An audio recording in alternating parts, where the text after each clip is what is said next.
Imaginez une matinée ordinaire en Provence. Le soleil se lève lentement au-dessus des champs de lavande. L'air est encore frais. Les premières lumières caressent les collines. Et quelque chose manque. Un son presque imperceptible, mais fondamental. Pas de bourdonnement. Aucun. Pas une seule abeille. Au début, personne ne remarque. Les agriculteurs sortent comme d'habitude. Les marchés s'installent. Les cafés ouvrent leurs terrasses. Les touristes prennent des photos. Mais dans les ruchers, c'est le vide. Les cadres sont intacts. Le miel est là. Les alvéoles sont intactes. La reine a disparu. Les ouvrières aussi. Pas de corps. Pas de traces de maladie. Pas de prédateurs. Juste l'absence totale. Et si toutes les abeilles du monde disparaissaient cette nuit? Pas une lente extinction. Pas un déclin progressif. Un effacement brutal. Instantané. Global. En France, on compte environ 1 million de ruches. Elles participent à la pollinisation de près de 70% des cultures dépendantes des insectes. Pommiers en Normandie, cerisiers dans le sud, tournesol dans le Gers, colza en Bourgogne. Sans abeilles, combien de temps survivrions-nous? La première journée semble normale. Les supermarchés sont pleins. Les restaurants servent des desserts au miel. Les étals débordent de fruits. Rien ne semble différent. Mais dans l'ombre, un compte à rebours vient de commencer. Les abeilles ne produisent pas seulement du miel. Elles sont des ingénieurs écologiques. Elles assurent la pollinisation croisée, un processus essentiel pour la reproduction de nombreuses plantes. Sans pollinisation, pas de fruits. Sans fruits, pas de graines. Sans graines, pas de renouvellement. Certaines cultures comme le blé ou le maïs sont pollinisées par le vent. Elles survivraient. Mais les pommes, les amandes, les fraises, les courgettes, les melons, plus de 35% de la production alimentaire mondiale dépend directement des pollinisateurs. Et les abeilles sont les plus efficaces.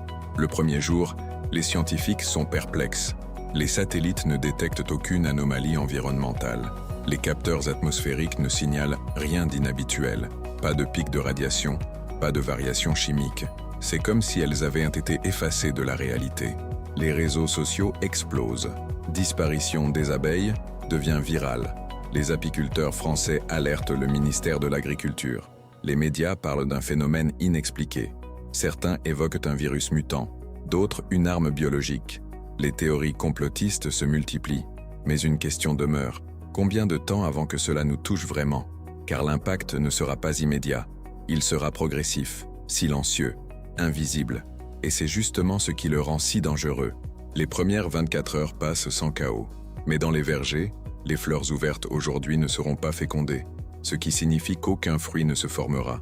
Et cela, personne ne le voit encore. Le système alimentaire mondial fonctionne sur l'illusion de l'abondance. Les rayons sont remplis grâce à des cycles agricoles planifiés des mois à l'avance. Mais sans pollinisation, la prochaine saison est déjà compromise. Et si ce n'était que le début? Si la disparition des abeilles révélait à quel point notre survie dépend d'un insecte de quelques grammes, un insecte que beaucoup écrasent sans réfléchir, restez jusqu'à la fin. Car ce qui va se passer dans les prochains mois pourrait redéfinir notre compréhension de la fragilité humaine. Et vous, combien de temps pensez-vous que l'humanité survivrait sans abeilles? Le deuxième jour commence avec une sensation étrange. Dans les ruchers français, les apiculteurs ne dorment plus. Ils ont vérifié chaque ruche, chaque cadre, chaque cellule. Aucune abeille morte, aucun signe de lutte, aucun parasite visible. Juste un silence total. Les autorités sanitaires déclenchent une enquête nationale. En parallèle, des rapports similaires arrivent d'Espagne, d'Allemagne, d'Italie, puis des États-Unis, du Canada, du Brésil, de Chine. Ce n'est pas local, ce n'est pas régional, c'est mondial. Les scientifiques comprennent alors que nous faisons face à un phénomène sans précédent dans l'histoire moderne de la biologie, la disparition totale d'une espèce clé. Mais pourquoi est-ce si grave? Pour comprendre, il faut entrer dans le cœur même du fonctionnement d'un écosystème. Une abeille ne se contente pas de visiter une fleur. Elle transporte le pollen d'une plante à l'autre, permettant la fécondation. Cette étape déclenche la formation du fruit. Sans cette interaction, la fleur tombe, et la chaîne alimentaire commence à vaciller. En France, près de 81% des espèces végétales sauvages dépendent, au moins en partie, de la pollinisation animale. Les abeilles domestiques, mais aussi les abeilles sauvages, assurent une part massive de cette mission. Or, dans notre scénario, elles ont toutes disparu. Cela signifie que les champs de colza en Bourgogne, qui fleurissent en jaune éclatant au printemps, ne produiront presque rien la saison suivante. Les pommiers de Normandie, qui donnent des millions de tonnes de fruits chaque année, verront leurs fleurs faner sans donner de pommes. Les amandiers du sud de la France, silence biologique. Mais l'impact ne s'arrête pas aux fruits que nous consommons directement. Les abeilles pollinisent aussi les cultures destinées à nourrir le bétail. Moins de luzerne, moins de trèfle, moins d'alimentation pour les vaches, moins de lait, moins de fromage, moins de viande. La disparition des abeilles ne signifie pas seulement moins de miel. Elle signifie une contraction progressive et irréversible de la diversité alimentaire. Au troisième jour, les marchés financiers commencent à réagir. Les actions des grandes entreprises agroalimentaires chutent. Les contrats à terme sur certaines denrées explosent. Les gouvernements organisent des réunions d'urgence. Peut-on remplacer les abeilles? En Chine, certaines régions ont déjà expérimenté la pollinisation manuelle. Des ouvriers montent dans les arbres avec des pinceaux pour transférer le pollen à la main. Mais imaginez faire cela à l'échelle nationale. Des millions d'hectares, des milliards de fleurs, un coût colossal, une logistique impossible. Même avec des drones, la technologie actuelle ne permettrait pas de reproduire l'efficacité d'un insecte parfaitement adapté à cette tâche depuis des millions d'années. Et ce n'est que la surface du problème, car les abeilles jouent aussi un rôle dans la stabilité des écosystèmes naturels. Moins de fleurs signifie moins de graines. Moins de graines signifie moins de nourriture pour les oiseaux. Moins d'oiseaux signifie plus d'insectes nuisibles. L'équilibre fragile commence à se rompre. Mais pour l'instant, dans les supermarchés français, tout semble normal. Les rayons sont pleins. Les consommateurs continuent leurs achats. Personne ne ressent encore la tempête invisible qui approche. C'est le paradoxe le plus inquiétant. Nous dépendons d'un système complexe que nous ne voyons jamais fonctionner. Et lorsqu'il s'effondre, les conséquences mettent du temps à apparaître. Mais une fois visibles, il est déjà trop tard. Et vous, pensez-vous que nous pourrions compenser technologiquement la disparition des abeilles? Ou sommes-nous plus vulnérables que nous l'imaginons? Une semaine s'est écoulée. À première vue, la vie continue. Les écoles sont ouvertes. Les trains circulent. Les restaurants affichent leurs menus habituels. Mais dans les campagnes françaises, un malaise s'installe. Les agriculteurs inspectent leurs champs avec inquiétude. Les fleurs sont là, mais quelque chose manque. Habituellement, au printemps, les vergers vibrent d'activité. Un bourdonnement constant, presque hypnotique, accompagne la floraison. Ce son est devenu si banal qu'on ne le remarque plus. Aujourd'hui, c'est le silence. Un silence biologique. Les fleurs de pommier restent intactes, mais aucune pollinisation visible. Les producteurs commencent à comprendre que la récolte d'automne sera catastrophique. En Provence, les champs de lavande semblent toujours aussi beaux. Mais sans abeilles, la production de graines est compromise. À long terme, cela affectera la régénération naturelle des plantations. Les premiers rapports scientifiques tombent. Les chercheurs confirment que toutes les espèces d'abeilles, domestiques et sauvages, ont disparu simultanément. Plus de 20 000 espèces dans le monde, éteintes en une nuit. Les biologistes parlent d'un effondrement écologique instantané. Pourquoi les abeilles sont-elles si cruciales? Parce qu'elles ne pollinisent pas au hasard. Elles ont développé une fidélité florale. Une abeille qui commence à visiter un type de fleur continue généralement avec la même espèce lors de son vol. Cette spécialisation augmente drastiquement l'efficacité de la pollinisation. Un vent aléatoire ne peut pas remplacer cette précision. Un drone ne peut pas reproduire cette intelligence biologique collective. Car une ruche fonctionne comme un super-organisme. Des milliers d'individus coordonnés, échangeant des informations par la danse, adaptant leur trajectoire, optimisant la collecte de nectar et de pollen. La nature a perfectionné ce système pendant plus de 100 millions d'années. Et nous l'avons perdu en une nuit. Au niveau mondial, les gouvernements commencent à établir des scénarios de crise. Le ministère français de l'Agriculture estime que certaines cultures pourraient en perdre jusqu'à 60% de leur rendement dès la prochaine saison. Les économistes calculent les pertes potentielles des dizaines de milliards d'euros. Mais l'impact réel dépasse l'économie. Il touche la biodiversité. De nombreuses plantes sauvages dépendent exclusivement des abeilles pour se reproduire. Si elles ne produisent plus de graines cette année, leurs populations diminueront drastiquement dans les années suivantes. Moins de plantes sauvages signifie moins d'insectes. Moins d'insectes signifie moins d'oiseaux. Moins d'oiseaux signifie un déséquilibre dans la régulation naturelle des populations. Les chaînes trophiques commencent à se fragiliser. Et pourtant, dans les grandes villes comme Paris, Lyon ou Marseille, rien ne semble changer. Les cafés servent encore des croissants. Les pâtisseries exposent des tartes aux fruits. L'illusion de normalité persiste. C'est la particularité des catastrophes systémiques. Elles ne frappent pas comme un tsunami. Elles infiltrent, elles s'installent. elles progressent en silence. Les médias commencent à utiliser un mot inquiétant, effondrement. Certains experts évoquent la possibilité que cette disparition soit le symptôme d'un dérèglement plus large du système planétaire. D'autres parlent d'un phénomène cosmique inexpliqué. Mais une chose est certaine, si les abeilles ne reviennent pas, la prochaine saison agricole sera la première d'une longue série de pénuries. Et la question n'est plus simplement combien de temps survivrions-nous, la question devient à quel moment commencerons-nous à le ressentir? Et lorsque nous le ressentirons vraiment, serons-nous encore capables de réagir? Un mois s'est écoulé depuis la disparition des abeilles. Et maintenant, les premiers signes visibles apparaissent. Dans les vergers de Normandie, les fleurs ont fané. Mais les arbres restent étrangement vides. Là où habituellement de minuscules fruits verts commenceraient à se former, il n'y a rien. Les agriculteurs parlent d'un phénomène qu'ils n'ont jamais observé à cette échelle. Une floraison massive, sans fructification. Les premières estimations sont alarmantes.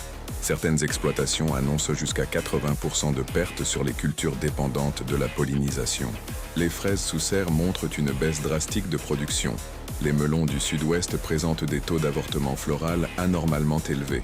Le mot « avortement » revient souvent dans les rapports agronomiques. Cela signifie que la plante a initié le processus, mais que sans fécondation, elle interrompt la formation du fruit. Biologiquement, c'est logique. Économiquement, c'est une catastrophe. Les coopératives agricoles commencent à prévenir les distributeurs. Les volumes de l'année prochaine seront réduits. Dans les grandes surfaces françaises, les consommateurs commencent à remarquer une légère hausse des prix. Rien d'extrême. Quelques centimes de plus sur certains produits. Mais les marchés financiers, eux, réagissent beaucoup plus violemment. Les matières premières liées aux fruits à coque, aux huiles végétales issues de plantes entomophiles et aux cultures fourragères explosent. Les assureurs agricoles revoient leur modèle de risque. Car le problème n'est pas ponctuel, il est structurel. Les abeilles ne sont pas seulement des pollinisatrices, elles stabilisent les rendements. Même dans des cultures qui pourraient théoriquement survivre sans elles, leur présence augmente la productivité et la qualité des fruits. Sans elles, les fruits restants sont souvent plus petits, moins homogènes, moins nutritifs. La qualité baisse, la diversité diminue, et avec elle, la résilience alimentaire. Les écologues commencent à publier des projections inquiétantes. Si aucune pollinisation alternative n'est mise en place, certaines espèces végétales sauvages pourraient décliner de manière irréversible en quelques années. Ce déclin aurait un effet domino. Moins de fleurs sauvages signifie moins de ressources pour d'autres insectes. Moins d'insectes signifie une chute dans les populations d'oiseaux insectivores. Moins d'oiseaux signifie une prolifération de certains parasites agricoles. Les agriculteurs pourraient devoir utiliser davantage de pesticides pour compenser. Un paradoxe cruel. La disparition d'un pollinisateur naturel pourrait conduire à une augmentation de produits chimiques dans l'environnement. Et ce n'est qu'un mois. Imaginez une année entière sans abeilles. Les premières tensions sociales apparaissent dans certains pays fortement dépendants de cultures pollinisées. Des producteurs d'amandes en Espagne alertent sur un effondrement imminent de la filière. En France, les syndicats agricoles demandent un plan d'urgence national. Peut-on importer davantage? Peut-on automatiser la pollinisation? Des startups proposent déjà des drones pollinisateurs. Mais les scientifiques sont prudents. Reproduire l'efficacité biologique d'une abeille n'est pas qu'une question de technologie. C'est une question d'écosystème. Une abeille visite jusqu'à 5000 fleurs par jour. Multipliez cela par des milliards d'individus. Aucune flotte de drones actuelle ne pourrait égaler ce volume. Et même si c'était possible, à quel coût énergétique? À quel impact environnemental supplémentaire? Nous commençons à réaliser une vérité inconfortable. Notre sécurité alimentaire repose sur des processus naturels que nous ne contrôlons pas. Et lorsque ces processus s'arrêtent, nous sommes démunis. Un simple insecte de quelques centimètres de long soutient une partie essentielle de notre civilisation. Et sans lui, le monde ne s'effondre pas d'un coup. Il s'amincit, il se contracte, il devient plus fragile. Et ce n'est que le début. 3 mois ont passé. Et maintenant, le changement est visible. Dans les marchés français, certaines étagères commencent à paraître différentes. Les variétés de fruits diminuent. Les étals de fraises sont plus petits. Les prix des amandes et des noisettes ont presque doublé. Mais ce n'est pas encore une famine. C'est pire. C'est une érosion lente. Les nutritionnistes tirent la sonnette d'alarme. Moins de fruits signifie moins de vitamines naturelles dans l'alimentation. Moins de diversité végétale signifie moins d'antioxydants, moins de micronutriments essentiels. L'impact sur la santé publique pourrait apparaître sur le long terme. car la disparition des abeilles ne retire pas seulement des calories, elle retire de la qualité nutritionnelle. Les élevages commencent également à ressentir la pression.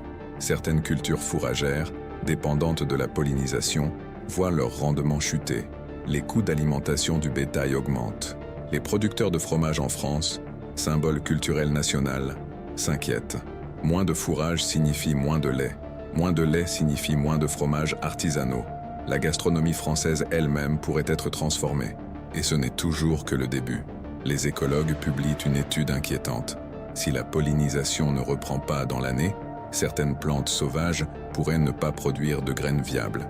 Cela signifie que l'année suivante, il y aura moins de plantes adultes, et l'année suivante encore moins. C'est un effondrement exponentiel. Les insectes qui dépendaient de ces plantes déclinent à leur tour. Les oiseaux insectivores commencent à migrer différemment. Les chaînes alimentaires se réorganisent. Dans certaines régions rurales, on observe déjà une augmentation de ravageurs agricoles. Les pesticides sont utilisés plus intensément, ce qui pourrait affaiblir davantage les écosystèmes restants. Le système devient instable. Et dans les villes, la prise de conscience commence. Les médias diffusent des documentaires d'urgence. Les écoles abordent le sujet en classe. Les débats politiques se multiplient. Certains accusent l'agriculture intensive passée, d'autres parlent de dérèglement climatique, d'autres encore évoquent une cause inconnue. Mais au-delà des responsabilités, la question centrale reste: combien de temps survivrions-nous réellement? Car l'humanité ne disparaîtrait pas immédiatement. Les céréales comme le blé, le riz et le maïs continueraient à produire. Nous pourrions survivre, mais survivre n'est pas prospérer. Notre alimentation deviendrait plus monotone, plus pauvre, plus fragile. Les inégalités s'accentueraient. Les pays riches pourraient investir dans des technologies de pollinisation artificielle. Les pays pauvres subiraient de plein fouet la chute des rendements. Les tensions géopolitiques pourraient s'intensifier autour de certaines ressources alimentaires devenues rares. Un simple insecte devient un facteur de stabilité mondiale. Et c'est peut-être cela le plus troublant. Nous avons construit des villes gigantesques, des réseaux mondiaux, des marchés financiers ultra connectés. Mais notre survie repose toujours sur des interactions biologiques invisibles. Un battement d'ailes, un transfert de pollen, un cycle naturel vieux de millions d'années. La disparition des abeilles révèle une vérité fondamentale. La civilisation humaine n'est pas indépendante de la nature. Elle est enchâssée en elle. Si les abeilles ne revenaient jamais, nous survivrions probablement. Mais dans un monde plus pauvre, plus instable, plus vulnérable, et peut-être plus conscient de notre dépendance. Alors posez-vous cette question. Quand vous voyez une abeille, voyez-vous un simple insecte ou voyez-vous l'un des piliers invisibles de notre civilisation? Et si cette histoire vous a fait réfléchir, imaginez maintenant ce qui se passerait après un an complet sans abeilles. Car ce que nous venons de décrire n'est que la première phase. Et le plus inquiétant, c'est que certains scientifiques pensent que nous sommes déjà en train d'observer les premiers signes d'un déclin réel. Mais ça, c'est une autre histoire. Un an a passé, 12 mois sans abeilles. Et maintenant, plus personne ne parle de mystère. On parle de crise. En France, les vergers de l'année précédente ont produit une récolte catastrophique. Certaines exploitations ont perdu plus de la moitié de leur rendement. Les pommes sont devenues plus rares, les amandes presque luxueuses. Les fraises hors saison ont disparu des rayons. Mais le véritable choc n'est pas la disparition de certains fruits, c'est la transformation progressive de notre alimentation. Les supermarchés français affichent désormais moins de diversité. Les étals sont dominés par des céréales, des produits transformés, des importations massives de cultures partiellement pollinisées par le vent. Les prix ont augmenté, pas au point de provoquer une famine, mais suffisamment pour créer une tension. Les familles les plus modestes réduisent leur consommation de fruits frais, les écoles adaptent leurs menus, les restaurants revoient leurs cartes. La gastronomie française commence à changer, et ce n'est que la surface visible. Dans les campagnes, le paysage évolue. Les champs autrefois colorés par une diversité florale deviennent plus uniformes. Certaines plantes sauvages n'ont pas produit de graines viables l'année précédente. Leur densité diminue. Moins de fleurs sauvages signifie moins de nourriture pour les insectes survivants. Car toutes les abeilles ont disparu, mais d'autres pollinisateurs subsistent. Papillons, mouches, coléoptères. Cependant, ils ne compensent qu'une fraction du travail colossal accompli par les abeilles. Les écologues observent une baisse mesurable de la biodiversité végétale. Certaines espèces commencent à décliner rapidement, et avec elles, les animaux qui en dépendent. Les ornithologues signalent des changements inquiétants dans les populations d'oiseaux insectivores. Certaines espèces migrent plus tôt. D'autres voient leur taux de reproduction diminuer. La chaîne alimentaire commence à se reconfigurer. Mais ce qui inquiète le plus les scientifiques, c'est l'effet cumulatif. La disparition des abeilles ne produit pas une catastrophe immédiate. Elle crée un déséquilibre progressif, un effet domino lent. Chaque année sans pollinisation affaiblit davantage le système. Et maintenant que nous avons dépassé le cap d'un an, les modèles climatiques et écologiques convergent vers une même conclusion. Si rien ne change, certaines régions agricoles pourraient devenir non viables d'ici 5 à 10 ans. Les gouvernements investissent massivement dans la recherche. Des laboratoires français développent des micro-drones pollinisateurs. Des chercheurs expérimentent des robots capables d'identifier les fleurs ouvertes et de déposer du pollen synthétique. Mais les résultats sont mitigés, car la pollinisation naturelle n'est pas un simple transfert mécanique. Elle implique des cycles, des interactions, des rythmes saisonniers parfaitement synchronisés. Une abeille ne travaille pas seule. Elle communique, elle optimise, elle apprend, elle ajuste ses trajectoires selon la météo. Reproduire cette intelligence collective artificiellement représente un défi colossal. Et pendant que nous cherchons des solutions, le monde continue de changer. Les exportations agricoles françaises diminuent. Les pays importateurs s'inquiètent. Les marchés mondiaux deviennent plus instables. Car la disparition des abeilles n'affecte pas seulement la France. Elle affecte les États-Unis, la Chine, l'Inde, le Brésil. Les grands producteurs d'amandes californiens enregistrent des pertes historiques. Les cultures de café dans certaines régions déclinent fortement. Le cacao commence à manquer. Et là, un phénomène inattendu apparaît. Le stress écologique modifie certains écosystèmes forestiers. Moins de pollinisation signifie moins de régénération pour certaines plantes. Moins de plantes signifie une réduction progressive de la capacité de captation du carbone. Un insecte disparu commence indirectement à influencer le climat. La question que personne n'osait poser devient centrale. Avons-nous franchi un point de non-retour? Et si les abeilles ne revenaient jamais, à quoi ressemblerait le monde dans 5 ans? Restez attentifs, car l'année 2 va révéler quelque chose d'encore plus inquiétant. 2 ans, 24 mois sans abeilles. Et maintenant, l'effet n'est plus discret, il est structurel. Les statistiques agricoles françaises confirment une tendance claire. Les cultures dépendantes de la pollinisation animale ont chuté en moyenne de 45 à 70% selon les régions. Certaines exploitations ont fermé. D'autres se sont reconverties vers des céréales ou des cultures moins dépendantes des insectes. Le paysage agricole se transforme. Les vergers autrefois florissants sont remplacés par des champs plus uniformes, moins colorés, moins variés. La biodiversité visible diminue.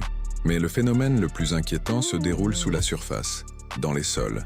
Certaines plantes qui stabilisaient naturellement les terres, grâce à leurs racines profondes, déclinent. Sans régénération annuelle suffisante, leur densité diminue. Cela entraîne une augmentation de l'érosion dans certaines régions. Les agriculteurs doivent investir davantage dans la gestion des sols. Les coûts augmentent. Les marges diminuent.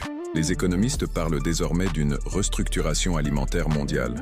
Le régime moyen évolue. Plus de blé, plus de riz, plus de maïs, moins de fruits, moins de légumes variés, moins de noix.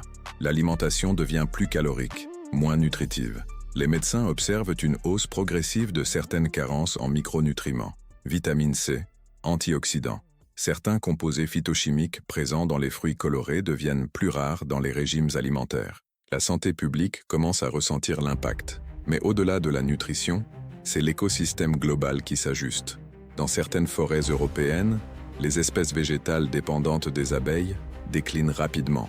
Moins de fleurs signifie moins de fruits sauvages. Moins de fruits sauvages signifie moins de nourriture pour les mammifères. Les populations de certains rongeurs diminuent, ce qui affecte à son tour les prédateurs. La chaîne trophique entière se redessine, et un phénomène inattendu apparaît. Certaines espèces opportunistes, capables de se reproduire sans pollinisation animale, prolifèrent. Des plantes invasives prennent plus d'espace. Des déséquilibres locaux émergent. Les écosystèmes deviennent plus simples, moins diversifiés, plus fragiles. Les scientifiques utilisent un terme précis, perte de résilience. Un écosystème résilient peut absorber un choc, mais après 2 ans sans abeilles, la capacité d'absorption diminue. Chaque sécheresse, chaque vague de chaleur, chaque événement climatique extrême devient plus destructeur, car la diversité biologique qui amortissait ces chocs est affaiblie. Et maintenant, Un autre effet se révèle. La disparition des abeilles modifie indirectement les cycles du carbone. Certaines plantes à forte capacité de séquestration du CO2 déclinent. La couverture végétale globale, dans certaines régions, commence à diminuer légèrement. Ce n'est pas un effondrement massif, mais c'est mesurable. Les climatologues observent des variations régionales dans l'absorption de carbone. Un insecte disparu continue d'influencer le climat planétaire. Les gouvernements intensifient leurs efforts technologiques. Des tests à grande échelle de pollinisation artificielle sont lancés en Europe. Des essaims de micro-drones autonomes sont déployés dans certaines exploitations pilotes. Les résultats sont encourageants, mais insuffisants. Le coût énergétique est colossal. La maintenance complexe. La précision encore imparfaite. Et surtout, impossible à déployer globalement à court terme. Pendant ce temps, les tensions géopolitiques augmentent. Certains pays fortement dépendants de cultures pollinisées subissent des crises alimentaires plus sévères. Les exportations diminuent. Les prix mondiaux fluctuent, les marchés deviennent instables. L'idée autrefois abstraite d'un effondrement écologique devient un sujet politique central. Et au cœur de cette crise, une réalité dérangeante émerge. Nous pensions que la technologie pouvait remplacer la nature, mais nous découvrons que certains systèmes biologiques sont le résultat de millions d'années d'optimisation. Et les recréer artificiellement est plus complexe que prévu. 2 ans. Et le monde est déjà différent. Mais le plus inquiétant, ce n'est pas ce qui s'est produit, c'est ce que les modèles prévoient pour l'année 5. Car si la tendance continue, certaines régions pourraient franchir un seuil irréversible. Et à ce moment-là, il ne s'agira plus seulement de s'adapter, il s'agira de survivre dans un monde transformé. 3 ans, 36 mois sans abeilles. Et maintenant, les projections ne sont plus théoriques, elles sont visibles. En France, certaines régions autrefois célèbres pour leur diversité agricole commencent à perdre leur identité. Les vergers abandonnés deviennent friches. Les exploitations familiales disparaissent progressivement, incapables de supporter 3 saisons consécutives de rendement réduit. Mais le changement le plus profond ne se voit pas immédiatement. Il se ressent. La diversité alimentaire mondiale continue de diminuer. Certaines variétés de fruits disparaissent du commerce international, non pas parce qu'elles sont impossibles à cultiver, mais parce qu'elles ne sont plus rentables sans pollinisation efficace. Le marché se simplifie. Moins de variétés, moins de couleurs, moins de saveurs, un monde plus uniforme. Et dans les écosystèmes naturels, les effets cumulatifs s'intensifient. Certaines plantes sauvages dépendantes des abeilles n'ont produit aucune génération viable depuis 3 ans. Leur densité chute drastiquement. Dans certaines zones rurales, les botanistes observent des clairières qui ne se régénèrent plus correctement. La structure végétale change. Moins d'arbustes, moins de sous-bois. Plus d'espaces ouverts dominés par des espèces résistantes mais pauvres en biodiversité. Cette simplification a un coût invisible. Les sols deviennent plus vulnérables à l'érosion. La capacité de rétention d'eau diminue. Lors de fortes pluies, certaines zones subissent des ruissellements plus intenses. Lors de sécheresse, les terres s'assèchent plus rapidement. L'équilibre hydrique local est perturbé. Et maintenant, un phénomène inattendu se manifeste. Certaines populations de ravageurs agricoles explosent. Sans la régulation naturelle indirectement assurée par des écosystèmes équilibrés, des insectes nuisibles prolifèrent. Les agriculteurs augmentent l'usage de pesticides, ce qui crée un cercle vicieux. Plus de produits chimiques, moins de biodiversité restante, moins de régulation naturelle. Les scientifiques appellent cela une spirale de dégradation. Mais le phénomène dépasse l'agriculture. Dans certaines régions du monde, les cultures de cacao ont chuté au point de provoquer une crise majeure dans l'industrie du chocolat. Les prix ont quadruplé. Le café, également dépendant de pollinisateurs, devient plus rare dans certaines zones tropicales. Ce ne sont pas des produits essentiels à la survie, mais ils illustrent une réalité plus large. Les économies mondiales reposent sur des réseaux biologiques invisibles.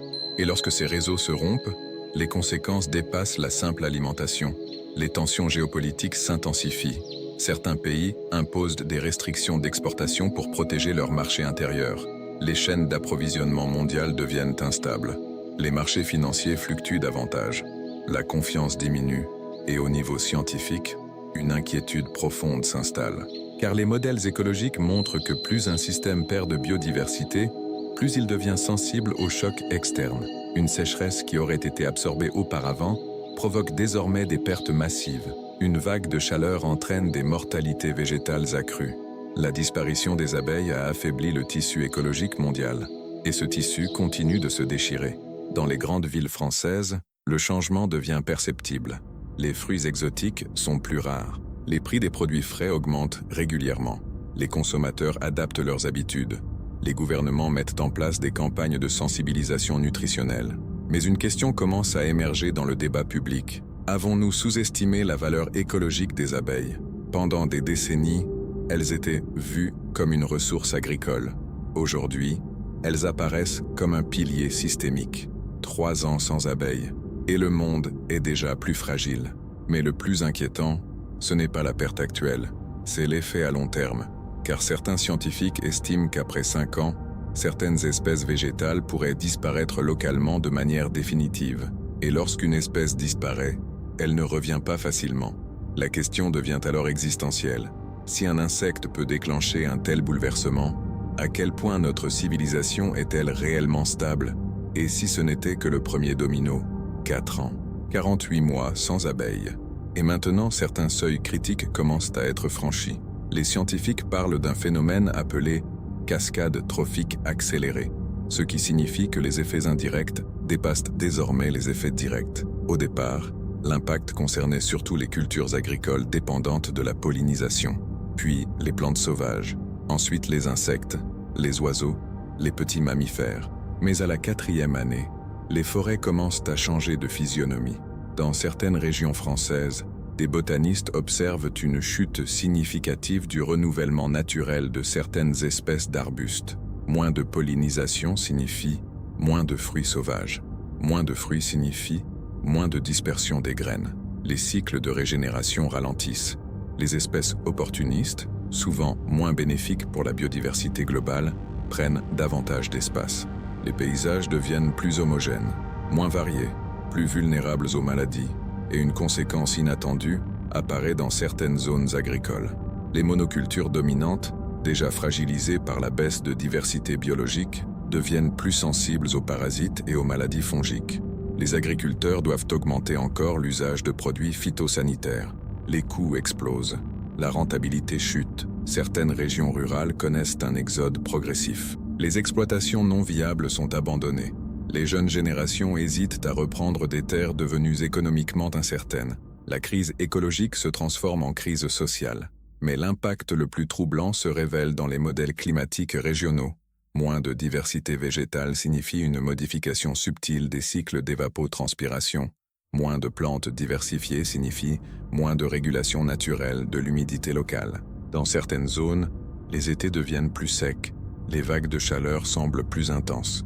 Les scientifiques ne parlent pas d'un bouleversement climatique global immédiat, mais d'une amplification locale des extrêmes. Un système moins diversifié amortit moins bien les chocs. Et à l'échelle mondiale, les chiffres sont implacables. La production mondiale de certaines cultures dépendantes des pollinisateurs a chuté de près de 60% en moyenne. Le cacao est devenu un produit rare. Le café connaît des pénuries récurrentes. Les amandes sont devenues un luxe. Les prix alimentaires ont augmenté durablement. Dans les pays les plus vulnérables, des tensions sociales apparaissent, car lorsque les ressources alimentaires diminuent, les inégalités se creusent. Les pays technologiquement avancés parviennent à compenser partiellement grâce à des systèmes de pollinisation artificielle coûteux, mais ces solutions consomment énormément d'énergie. Elles nécessitent des infrastructures complexes. Elles sont inaccessibles à grande partie du monde. La fracture alimentaire mondiale s'élargit. Et maintenant, les scientifiques commencent à évoquer un terme inquiétant. Point de bascule écologique. Un point au-delà duquel le système ne revient pas à son état initial, même si les abeilles réapparaissaient, car certaines espèces végétales ont déjà disparu localement. Certaines populations animales ont chuté au point de compromettre leur viabilité génétique. 4 ans, et le monde est déjà méconnaissable par endroits. Mais la question centrale demeure. Combien de temps l'humanité peut-elle maintenir un système alimentaire stable dans un environnement écologiquement affaibli? Les experts estiment que les céréales continueront de nourrir une grande partie de la population mondiale, mais la qualité nutritionnelle globale continuera de décliner. Les régimes alimentaires deviennent plus monotones, plus dépendants de quelques espèces végétales dominantes. Or, l'histoire montre que les systèmes alimentaires trop simplifiés sont vulnérables. Une maladie touchant une culture dominante pourrait avoir des conséquences dramatiques. Et sans biodiversité suffisante pour compenser, la sécurité alimentaire devient fragile. 4 ans sans abeilles. Et ce n'est plus seulement une crise agricole, c'est une crise systémique, un test grandeur nature de notre dépendance aux processus naturels. Et maintenant, nous approchons de l'année 5, et certains modèles écologiques prédisent qu'à partir de ce moment, le changement ne sera plus progressif, il sera exponentiel. 5 ans, 60 mois sans abeilles. Et maintenant, le monde a changé de manière irréversible. Ce qui avait commencé comme une disparition mystérieuse est devenu une transformation globale. Dans certaines régions d'Europe, plusieurs espèces végétales autrefois communes ont disparu localement. Les botanistes parlent d'extinction régionale silencieuse. Pas d'explosion, pas d'événements spectaculaires, juste une absence progressive. Les prairies autrefois riches en diversité florale sont désormais dominées par quelques espèces résistantes. Moins de diversité signifie moins de stabilité. Et cette instabilité commence à produire des effets en chaîne. Les sols appauvris retiennent moins l'eau, les inondations deviennent plus destructrices, les sécheresses plus longues. Dans le sud de la France, certaines exploitations agricoles ont totalement abandonné les cultures fruitières. Les paysages se simplifient, les économies rurales se contractent, la gastronomie française elle-même s'est adaptée. Les cartes des restaurants sont plus courtes.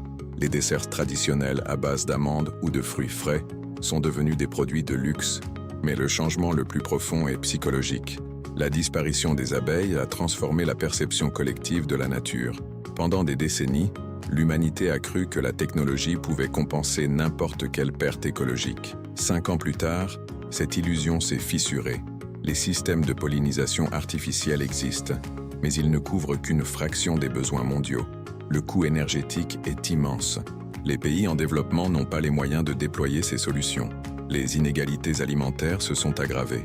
Dans certaines régions du monde, la baisse de diversité nutritionnelle a entraîné une hausse de problèmes de santé liés aux carences. Pas une famine généralisée, mais une dégradation progressive de la qualité de vie. Les économistes parlent désormais d'un nouvel équilibre appauvri. Un monde qui fonctionne encore, mais avec moins de richesse biologique, moins de résilience, moins de marge d'erreur. Et ce n'est pas seulement l'agriculture. Certaines forêts tropicales montrent des signes de ralentissement de régénération pour des espèces dépendantes des pollinisateurs spécialisés. La capture de carbone est légèrement affectée dans certaines zones. Les climatologues observent des variations régionales dans la dynamique végétale. Ce ne sont pas des bouleversements planétaires immédiats, mais des ajustements subtils qui s'additionnent. Et dans un système global déjà fragilisé par le changement climatique, chaque fragilité compte. 5 ans sans abeilles ont révélé une vérité fondamentale. La civilisation humaine ne repose pas seulement sur des infrastructures visibles. Elle repose sur des processus biologiques invisibles, des interactions microscopiques, des transferts de pollen, des cycles naturels synchronisés. Et lorsque ces cycles sont interrompus, le monde ne s'effondre pas en un jour. Il se transforme. Il devient plus simple, plus fragile, plus vulnérable aux chocs futurs. Alors, combien de temps survivrions-nous sans abeilles? La réponse honnête est troublante. Nous survivrions probablement. Les céréales continueraient à pousser, l'eau continuerait à couler, les villes continueraient à fonctionner. Mais le monde que nous connaissons ne survivrait pas. Notre alimentation serait plus pauvre, nos écosystèmes plus fragiles, nos économies plus instables, notre marge de sécurité écologique plus réduite. Et la question la plus inquiétante n'est peut-être pas « combien de temps survivrions-nous ?» mais plutôt « si un seul groupe d'insectes peut provoquer une telle transformation, que se passerait-il si d'autres piliers invisibles disparaissaient à leur tour ?» Les abeilles ne sont qu'un exemple, un symbole, un rappel que la stabilité est une illusion fragile. Et peut-être que la véritable leçon de ces 5 années fictives est que notre survie dépend de l'équilibre que nous avons longtemps considéré comme acquis. Un simple battement d'ailes peut soutenir une civilisation ou révéler sa vulnérabilité. Et maintenant, imaginez si cette disparition n'était pas un scénario hypothétique, mais le début d'une réalité progressive déjà en cours. 10 ans, 120 mois sans abeilles. Et maintenant, nous ne parlons plus d'adaptation. Nous parlons de transformation civilisationnelle. Si vous êtes encore avec moi, imaginez ceci. Vous entrez dans un supermarché en France. Les rayons sont remplis, mais quelque chose est profondément différent. Les fruits sont rares, les pommes sont petites, irrégulières, chères. Les amandes sont devenues un produit de luxe. Le chocolat est un souvenir d'enfance. Le café est rationné dans certaines régions du monde. Vous ne mourrez pas de faim, mais votre alimentation est devenue monotone. Blé, riz, maïs, soja, quelques légumes résistants. La diversité alimentaire mondiale a chuté de manière drastique. Et ce n'est pas simplement une question de goût, c'est une question de stabilité biologique. Car plus un système alimentaire est simplifié, plus il est vulnérable. Une maladie touchant une culture dominante pourrait provoquer une crise massive. Sans diversité pour amortir le choc, les scientifiques parlent désormais d'un système alimentaire à haute fragilité structurelle. Et maintenant, un phénomène inquiétant apparaît. Certaines plantes cultivées ont commencé à subir des mutations adaptatives. Sans pollinisation efficace, certaines espèces ont évolué vers une reproduction plus autonome. Mais ces adaptations sont lentes, imparfaites, et elles réduisent bien souvent la qualité du fruit. L'agriculture devient une course contre le temps. Les instituts agronomiques européens investissent massivement dans l'ingénierie génétique pour développer des cultures autopollinisantes plus robustes. Mais ces solutions soulèvent des débats éthiques. Devons-nous redessiner la nature pour compenser ce que nous avons perdu? Ou devrions-nous accepter que certaines pertes sont irréversibles?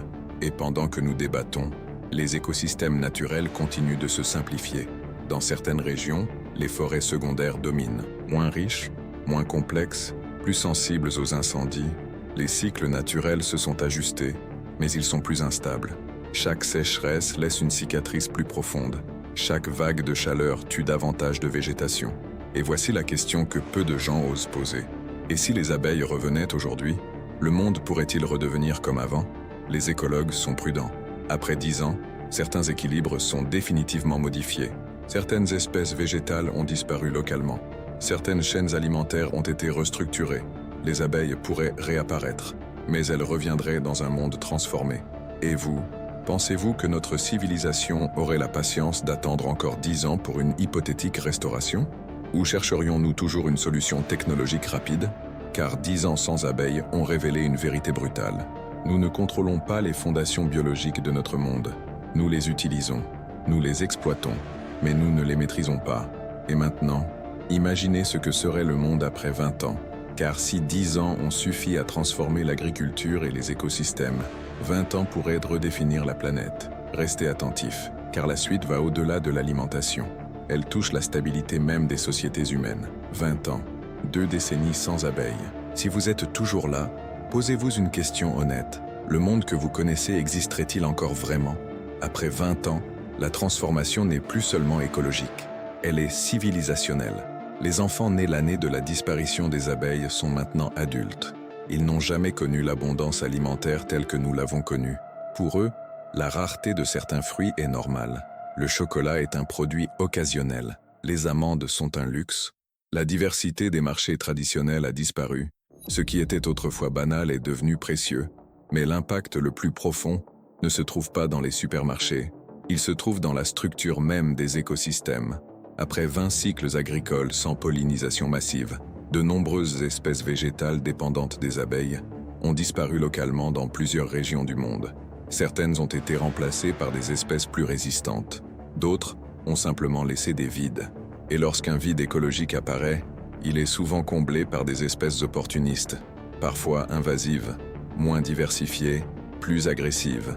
Les paysages naturels sont devenus plus simples, moins complexes, moins résilients, et cette simplification a un coût climatique. Moins de diversité végétale signifie moins de microclimats stabilisateurs. Les forêts sont plus homogènes, les prairies moins riches. Les cycles d'humidité régionaux sont plus instables. Certaines régions européennes connaissent désormais des alternances plus brutales entre sécheresse et inondations. Les scientifiques ne parlent pas d'apocalypse, mais d'un affaiblissement systémique. Un monde qui fonctionne encore, mais qui encaisse moins bien les chocs.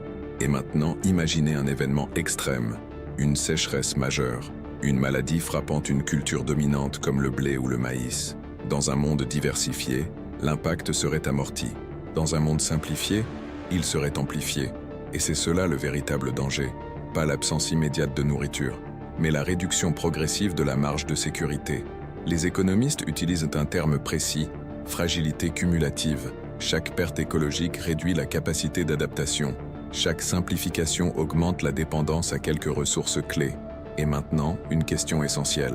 Si un seul groupe d'insectes a pu provoquer une telle transformation en 20 ans, que se passerait-il si d'autres pollinisateurs disparaissaient, ou si les sols perdèrent davantage de biodiversité microbienne, ou si certaines espèces marines essentielles déclinaient à leur tour? Les abeilles étaient un pilier, mais elles n'étaient pas le seul. Et cette prise de conscience change la perception collective. La disparition des abeilles devient un symbole, un avertissement, une démonstration grandeur nature de notre dépendance aux équilibres biologiques. Les technologies ont progressé. Les drones pollinisateurs couvrent désormais certaines exploitations à haute valeur ajoutée. L'ingénierie génétique a permis de développer des cultures partiellement auto-pollinisantes. Mais ces solutions sont énergivores, coûteuses, inégalement réparties. Le monde est plus technologique, mais aussi plus inégal. Les pays capables d'investir maintiennent une certaine diversité alimentaire. Les autres subissent une simplification drastique, et cela alimente des tensions géopolitiques. Les ressources agricoles deviennent stratégiques. Les accords commerciaux se durcissent. La sécurité alimentaire devient un enjeu de défense nationale. 20 ans sans abeilles ont transformé l'équilibre mondial, pas par une explosion soudaine, mais par une lente reconfiguration. Et maintenant, fermez les yeux un instant. Imaginez que les abeilles reviennent aujourd'hui, des milliards d'entre elles, ressurgissant comme si rien ne s'était passé. Le monde pourrait-il redevenir comme avant? Probablement pas, car en 20 ans, nous avons modifié les paysages, simplifié les écosystèmes, redessiné l'agriculture. Certaines plantes qu'elles pollinisaient n'existent plus localement. Certaines interactions ont disparu. Les abeilles reviendraient, mais dans un monde qui n'est plus le leur. Et c'est peut-être cela la leçon la plus troublante. La nature peut disparaître plus vite qu'elle ne peut se reconstruire. Alors restez attentifs, car nous allons maintenant explorer un scénario encore plus dérangeant. Que se passerait-il si cette disparition n'était pas totale, mais progressive, lente, déjà en cours? Et si ce scénario n'était pas une fiction, mais une trajectoire possible? 30 ans, 3 décennies sans abeilles. Si vous êtes encore avec moi, imaginez une génération entière qui n'a jamais entendu le bourdonnement d'une ruche. Pour les enfants nés après la disparition, les abeilles ne sont plus une réalité. Elles sont une image dans un livre, un souvenir raconté par leurs grands-parents, un symbole d'un monde plus riche. Et cela change profondément notre rapport à la nature, car la perte écologique ne se limite pas à l'environnement, elle transforme la mémoire collective. Après 30 ans, la biodiversité mondiale est objectivement plus faible. Les paysages sont plus simples, les écosystèmes plus homogènes, les chaînes alimentaires plus courtes. Mais ce qui est encore plus troublant, c'est que l'humanité s'est adaptée. Les villes fonctionnent, les réseaux énergétiques sont stables, les céréales nourrissent la majorité de la population mondiale. Nous survivons, mais nous vivons dans un monde biologiquement appauvri et l'adaptation a un prix. L'alimentation est devenue hautement optimisée, standardisée, contrôlée. Les fruits rares sont produits dans des environnements artificiels, sous serre technologique, pollinisés par des micro-machines. Le coût énergétique est énorme. L'agriculture est devenue une industrie ultra contrôlée, moins dépendante du hasard, mais plus dépendante de l'énergie, plus dépendante des infrastructures, plus vulnérable à une panne systémique. Et c'est là que la dimension psychologique devient centrale. Lorsque la nature perd de sa complexité, nous perdons une partie de notre sentiment de sécurité, même si nous ne le formulons pas consciemment. Les chercheurs en psychologie environnementale observent un phénomène nouveau, une augmentation de l'éco-anxiété chronique, non pas liée à un événement spectaculaire, mais à une perte lente et irréversible, une nostalgie d'un monde que les jeunes générations n'ont jamais connu. Les documentaires sur la biodiversité d'avant la disparition deviennent des archives précieuses.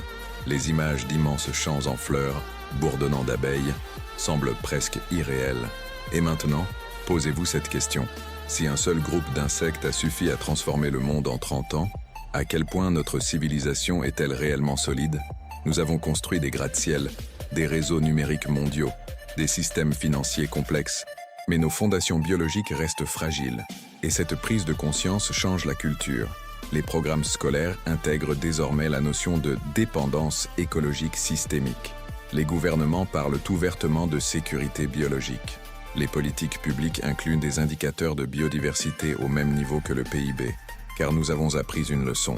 La stabilité économique dépend de la stabilité écologique. Et pourtant, malgré cette adaptation, quelque chose a été perdu. Une richesse invisible, une complexité organique, une interaction silencieuse entre des millions d'espèces. 30 ans sans abeilles ont révélé une vérité brutale. La nature n'est pas un décor, elle est une infrastructure vivante. Et lorsque cette infrastructure se simplifie, tout devient plus fragile. Les scientifiques parlent désormais d'un monde fonctionnel mais précaire. Fonctionnel car l'humanité a compensé technologiquement. Précaire car la moindre perturbation majeure pourrait provoquer une réaction en chaîne. Imaginez une crise énergétique mondiale. Les systèmes de pollinisation artificielle s'arrêtent. Les cultures autopollinisantes génétiquement optimisées montrent une vulnérabilité inattendue à une maladie. Dans un monde simplifié, la capacité d'adaptation est réduite, et c'est cela le véritable risque. Pas l'effondrement immédiat, mais la perte de marge d'erreur. 30 ans, et l'humanité vit toujours, mais elle vit avec une conscience nouvelle. Une conscience que la disparition d'un simple insecte peut remodeler une planète entière. Et maintenant, imaginez que cette disparition ne soit pas totale. Imaginez qu'elle soit lente, progressive, déjà en cours dans certaines régions. Serions-nous capables d'agir avant d'atteindre ce point? Ou attendrions-nous que la transformation devienne irréversible? Restez attentifs, car dans le prochain passage, nous allons confronter une réalité encore plus troublante. Ce scénario n'est peut-être pas aussi fictif que vous le pensez. Et maintenant, respirez profondément, car ce que nous allons aborder n'est plus de la science-fiction.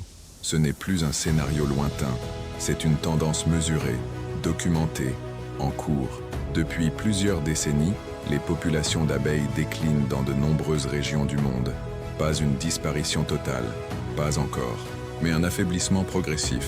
Les scientifiques parlent de syndrome d'effondrement des colonies, des ruches retrouvées presque vides, des ouvrières disparues, des reines isolées, un phénomène troublant. Les causes sont multiples, pesticides, perte d'habitat, parasites comme le varroa, changement climatique, monocultures intensives, aucune cause unique, mais une accumulation de pression. Et c'est là que notre scénario prend une dimension inquiétante, car nous avons imaginé une disparition brutale. Mais la réalité pourrait être plus dangereuse encore.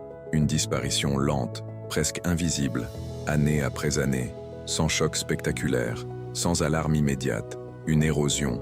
Et l'érosion est difficile à percevoir. Si une catastrophe détruit 90% des abeilles en une nuit, l'humanité réagit immédiatement. Mais si les populations diminuent de 2%, 3%, 5% par an, le système s'adapte. Les pertes sont compensées temporairement. Les marchés absorbent les fluctuations. Les consommateurs ne remarquent rien, jusqu'au jour où le seuil critique est franchi. Et c'est cela le véritable danger. Les écosystèmes ne s'effondrent pas toujours progressivement. Ils peuvent basculer. Un point de rupture, un seuil invisible, au-delà duquel la récupération devient extrêmement difficile. Alors posez-vous cette question. Sommes-nous déjà sur cette trajectoire? Les données scientifiques montrent des déclins significatifs de pollinisateurs dans certaines régions. Pas partout, mais suffisamment pour alerter. Et souvenez-vous de ce que nous avons vu dans ce scénario. Un monde sans abeilles ne s'effondre pas immédiatement. Il se simplifie. Il devient plus fragile, plus dépendant de solutions technologiques coûteuses, plus vulnérable aux chocs externes. La question n'est donc pas seulement combien de temps survivrions-nous sans abeilles. La question est combien de temps pouvons-nous ignorer leur déclin avant que les conséquences deviennent irréversibles, car la disparition totale n'est peut-être pas nécessaire pour provoquer un bouleversement. Une réduction massive pourrait suffire. Si les populations chutent au point que la pollinisation naturelle ne couvre plus les besoins agricoles, le système commence à se contracter. Les rendements diminuent, les prix augmentent, la biodiversité décline. Exactement comme dans notre projection. La différence, ce ne serait pas un scénario hypothétique, ce serait une réalité graduelle. Et maintenant, regardez autour de vous, les champs, les jardins, les parcs. Entendez-vous encore le bourdonnement au printemps? Peut-être oui, peut-être moins qu'avant. Peut-être que vous n'y avez jamais prêté attention. Car nous avons tendance à remarquer la nature uniquement lorsqu'elle disparaît. Les abeilles ne sont pas spectaculaires. Elles sont petites, silencieuses, constantes, mais leur rôle est colossal. Et notre scénario extrême nous a permis de comprendre une chose essentielle. La stabilité n'est pas garantie. Elle repose sur des équilibres biologiques subtils. Et ces équilibres peuvent s'éroder. Alors si vous êtes toujours là, posez-vous une dernière question. Si nous savons que les pollinisateurs déclinent, agirons-nous avant d'atteindre un point de bascule? Ou attendrons-nous que le système se simplifie au point de devenir vulnérable? Car l'histoire montre que les civilisations ne tombent pas toujours à cause d'un événement spectaculaire. Elles s'affaiblissent, elles perdent de la résilience, elles deviennent dépendantes de structures fragiles. Et parfois, un petit changement suffit à révéler la vulnérabilité accumulée. Les abeilles ne sont pas seulement un insecte, elles sont un indicateur, un thermomètre biologique de la santé de notre planète. Et si leur déclin continue, le scénario que nous avons imaginé pourrait ne pas rester une fiction. Restez avec moi encore un instant, car dans la dernière partie, nous allons répondre à la question centrale. Combien de temps survivrions-nous vraiment? Et la réponse n'est pas aussi simple qu'un chiffre. Alors, combien de temps survivrions-nous sans abeilles? Si vous êtes arrivé jusqu'ici, vous méritez une réponse honnête. Pas une réponse dramatique, pas une réponse sensationnaliste, une réponse scientifique. L'humanité ne disparaîtrait pas en 4 ans, ni en 10, ni même en 30. Les céréales comme le blé, le riz et le maïs continueraient à nourrir la majorité de la population mondiale. Nous pourrions survivre, mais la véritable question n'est pas la survie biologique, c'est la survie civilisationnelle. Sans abeilles, notre monde deviendrait plus simple, moins diversifié, plus fragile, moins résilient face aux crises. Et c'est cette fragilité qui constitue le véritable danger. Car les systèmes complexes sont forts lorsqu'ils sont diversifiés. Un écosystème riche peut absorber les chocs. Une agriculture variée peut compenser une mauvaise récolte. Une biodiversité abondante crée des amortisseurs invisibles. Mais lorsque la diversité disparaît, les amortisseurs disparaissent aussi. Et chaque choc devient plus violent. Alors combien de temps survivrions-nous? Probablement longtemps, mais dans un monde appauvri. Un monde où les fruits seraient rares, les régimes alimentaires plus monotones, les écosystèmes plus instables, les inégalités plus marquées, la dépendance technologique plus forte, et surtout, un monde avec moins de marge d'erreur. Car le véritable risque n'est pas l'absence immédiate de nourriture. Le véritable risque est la perte progressive de résilience. Dans un monde simplifié, une maladie agricole majeure pourrait provoquer une crise globale. Une crise énergétique pourrait interrompre les systèmes artificiels de pollinisation. Un choc climatique pourrait frapper plus durement un écosystème déjà affaibli. Et là, la survie ne serait plus une question abstraite, mais une réalité brutale. Les abeilles ne sont donc pas seulement importantes, elles sont un symbole. Un rappel que notre civilisation repose sur des interactions biologiques invisibles, des milliards de transferts de pollen, des cycles saisonniers parfaitement synchronisés, des équilibres fragiles. Et si ces équilibres sont perturbés, nous ne tombons pas immédiatement. Nous nous affaiblissons, lentement, silencieusement, jusqu'à ce qu'un autre choc révèle notre vulnérabilité. Alors posez-vous cette question. Lorsque vous voyez une abeille au printemps, la considérez-vous comme un simple insecte ou comme un pilier discret de votre sécurité alimentaire? Car ce scénario extrême avait un objectif, pas de provoquer la peur, mais de révéler l'interconnexion. Un insecte, une fleur, un fruit, un marché, une économie, une civilisation, tout est lié. Et peut-être que la véritable leçon n'est pas « combien de temps survivrions-nous ?», mais plutôt « combien de temps pouvons-nous continuer à ignorer les signaux faibles ?» Car contrairement à notre scénario brutal, la réalité est progressive. Les pollinisateurs déclinent dans certaines régions, les écosystèmes s'affaiblissent, les pressions s'accumulent. Et la question n'est pas de savoir si nous survivrions sans abeilles. La question est de savoir si nous choisirons d'agir avant d'atteindre un point de bascule. Car une fois ce point franchi, revenir en arrière devient extrêmement difficile. Alors maintenant, si cette réflexion vous a surpris, si elle vous a fait voir les abeilles autrement, si elle vous a fait comprendre que notre monde repose sur des équilibres invisibles, abonnez-vous, car nous allons explorer d'autres scénarios, d'autres piliers silencieux de notre planète, d'autres réalités que nous prenons pour acquises. Et dites-moi en commentaire, pensez-vous que l'humanité agirait à temps?